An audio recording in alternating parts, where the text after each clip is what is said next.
And ladies and gentlemen, welcome back to Thrashers Paradise, religious kind of edition, as we are joined with Mr. Grivnir of Temple of Night.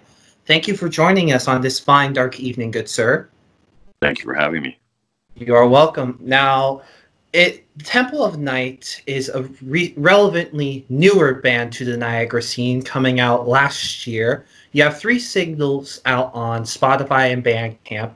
When can we expect maybe the next signal, or maybe even a full length or an EP to be released? There are no plans for us to do a full length at any point. The whole idea of full length albums is something that we kind of feel it doesn't have the impact that it used to, unless it's something like a concept album. So our plan is to just release a series of singles and then compile them into EPs. So we have 2 songs finished completely, just waiting to be mixed and mastered, and then those 2 will be released. When that will happen, I could get the call tomorrow that the next one is ready to go, or it could be a week from now. It could be 2. That's all up to Pesta, our lead guitar player. He does all the engineering and mixing and mastering, and he's got many things on the go. So we have to be patient with that kind of thing. Our original plan was also to release a video for each one, getting increasingly complex. Our last video actually had, I was in the last video for Ancient Kings Long Dead, whereas the first 2 videos were just kind of scenery videos. So those plans have all been put on hold because of the current global situation. And then once those songs are completed, we'll compile those into an EP of 5 songs and release those. Excellent. Now, how hard has it been on the Temple with this quarantine happening in Southern Ontario? Hard or difficult in that we can't get together to continue working. We had just completed our first song that we had written as a band, a full band. The songs on the first EP, the first 5 songs, the 3 that we've released plus the other 2 that are done, I wrote to those, and then everyone just kind of added their own parts. Everyone is obviously much better at their own instruments than I can do in demo recordings, but we have one done that we wrote all in the room together based off of an idea that Pesta had. So that's kind of discouraging. We were just kind of getting rolling with that, and we have probably at least enough songs outlined for a whole nother EP that we just have not been able to get to because of the situation. So that's difficult, definitely. And of course. Now, what kind of brought together the Temple to create a new form of black metal music in the metal scene in Niagara? I don't know if I would call it a new kind of black metal. My roots are very much in the old 90s second wave of black metal, Emperor, Mayhem, then other bands like Dissection and things. There's some great newer bands, absolutely, but my heart really lies with those. So honestly, it's just absorbing years and years and years of that, and then this is what it became. So I don't think we're something new. Certainly something new to Niagara, and that was I needed to keep writing. My other another band that I write for and perform in, our record was done. We were working on that, and I knew that no new songs were going to get looked at for a very long time. And I'd wanted to do a black metal band since I was 19, like 20 years, right? And so I started writing some black metal songs, and just chatting with Bile, our bass player, one day before he was our bass player. I had mentioned that I was doing this, and would he be interested in hearing it? And he said that, you know, if I ever decided to make a band, that he wanted to play bass, which was nice. And when I ran into him about a week later, he was with Pesta, and Pesta had indicated he would be interested. So that was even more intriguing, right? The 3/5 of the puzzle were there. I contacted Valhalla. Valhalla and I played in a band together in Niagara about 20 years ago. She played keyboards. And so I messaged her and asked her if she would be interested. And she was on board. So now we were up to 4/5. So I went back and spoke to Bile and Pesta and said, hey, you know, we have everything we need except a drummer. And so they told me to contact Impaler, who I knew from the scene, and he was into it. And that was it. Within 2 weeks of putting the idea out there, the band was put together. Excellent. Now, how much work does it go into creating a new black metal band? This, I think, came about pretty rapidly because I had 3 songs already completed. So we had something to start working on right away. I could send people demos and they could start, you know, we could pick a song and say, okay, let's try and put this together at the first rehearsal.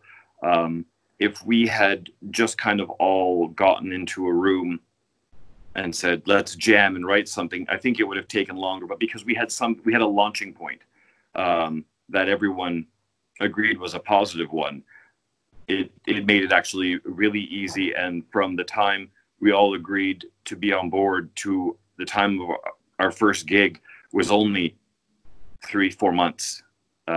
It came together really, really fast. And how did that first performance live go? Fantastic. I felt we did a really great job, considering it was our first time on stage together. Everyone was a seasoned performer from other bands, but our first time together, and it was on a it was the Distorted Roots Festival. And so, you know, there's going to be a lot of people there and a lot of more established bands. We were the new kids. So, you know, that you know, there was certainly some nerves. But I thought we played very well, and the response was extremely positive. I am glad to hear that. Now, down the road, could we see the Temple maybe add some new elements to live performances? Maybe a sacrificial part? You know, if I was the type of vocalist that didn't play guitar, I think we would probably incorporate some more theatrical elements in that way. But the bottom line is I am playing guitar, and, you know, doing theatrical things with the guitar strapped on inevitably leads to knocking things over and general awkwardness, and taking the guitar off and on to do these things also is annoying. So as far as theatrics, I'm sure we'll continue to develop our stage set. We have actually several things that we haven't been able to pull out because either we're stuck in a spot in the bill where we don't have time to set everything up, or the stage simply isn't big enough, in which case we have to forego using some of our extra props. But we'll definitely develop our stage show more in the future. Excellent. I lost my train of thought and started nodding my head for some reason. I apologize, good sir. You were mesmerized by what I had to say. Yes. Very much so. Now, quarantine is happening. Everything's been shut down. We already know concerts will be the last things to start back up. We don't know when it might happen. Now, as a musician, when for you do you think that it might be potentially possible for venues and concerts to occur again? That I have no idea. I couldn't even venture, as the government isn't even ready to give us a timeline on that, and they're the ones organizing everything. So I do think it will be different, though. Many of the musicians that I talk to on a regular basis are talking about how there's venues going out of business all the time. We always see, I know the Fox Lounge in Barrie just closed. Like, we're losing fantastic venues, which will make the comeback of the music scene possibly more difficult. But then, there's other things we can do. There was a point in time where house shows were more common, right? Maybe that's the way things will go again, as people will start renting halls and bringing in bands, and more of a do-it-yourself kind of ethic, in the absence of venues or spaces like time to play, because everyone's going to want to get back out there and play. So if there's so many bands trying to get into the few venues that are left, it could be months and months before some people get a chance. So we may have to approach this in a more old school kind of way. Of course. Now, as we have basically mentioned throughout this entire interview, you are part of a black metal project, and it's not very common in the independent scene in Southern Ontario to be a part of a black metal band, per se. How hard for you in the Niagara region is it being a black metal band? It would certainly be easier if we were a cover band, or even just more of an accessible kind of rock band. No, that's accurate. It is much harder to find shows or bills to be a part of when it's such a small niche. There's been some black metal bands that have been really supportive of us. Stolos from Waterloo, and Astroth Incarnate from Toronto. I know I've been talking with them. All seem like fabulous, friendly gentlemen. So hopefully we can get in with some of these other bands. But the bottom line is there's not a lot of bands doing that. So the shows are limited. Of course. Now, down the line, I can hook you up with some people that I know that are in black or doom metal projects that might work with your music styles, if that is okay with you.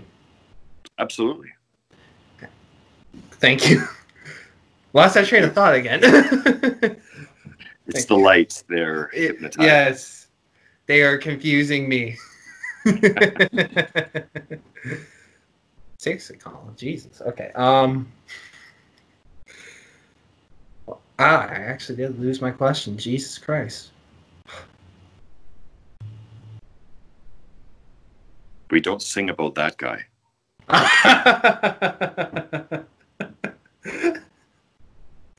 I'm sorry for saying a false god in front of you. No, it's in the name of Satan. Is that more appropriate for you? It'll work for me, sure. Okay. Excellent. Because I will move to a more fun-based question. Oh. Now, yes, in recent years, a lot of metal bands have been getting together with breweries or distilleries to come out with a signature line of alcohol, whether it be rum or beer, most commonly beer. Down the line, if the Temple were to collab with a brewery or distillery to unleash their own kind of line of either wine or beer or even rum, what kind of alcohol would it be, and what potentially would a name of it be? Oh, wow. I hadn't given any thought to that. I suppose ideally, I would very much enjoy a signature line of mead. But mead it had a little boost in popularity for a bit there, but I think it's kind of faded away. Personally, I'm a fan of whiskey, so that would be all right. As for a name, Oh, I'd have to sit and think of something clever, and I'm not able to be so clever on the spot. I apologize. It is okay. It was the only thing I could come up with.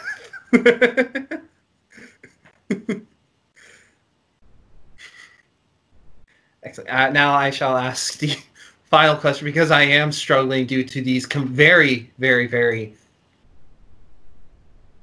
captivating lights. I can't even find the words. Oh my lord.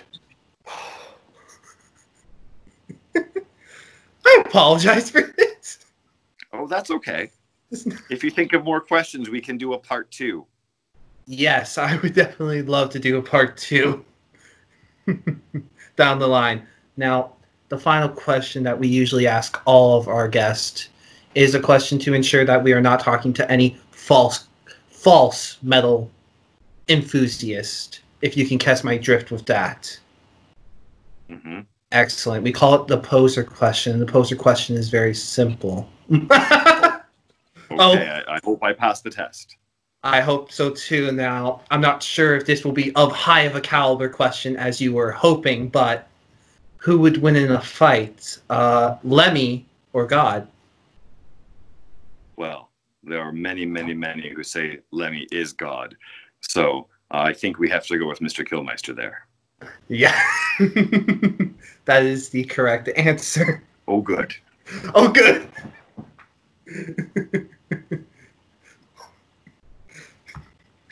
Grivnir, thank you so much for taking time out of your extremely demanding schedule in the temple to come on Thrashers Paradise today to be interviewed. My pleasure. Thank you for having me. And like I said, if you think of other questions, let me know. I will definitely let you know. Now, is there anything else you would like to allow the people to know about the temple? I think it's best if they ask us the questions themselves.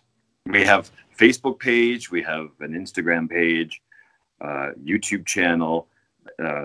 If there's something you're curious about, by all means, reach out. We'll get back to you. Excellent. And until next time, viewers, please keep on thrashing. Now I am going to say 10 prayers to apologize to this fine man of the temple. Not a problem.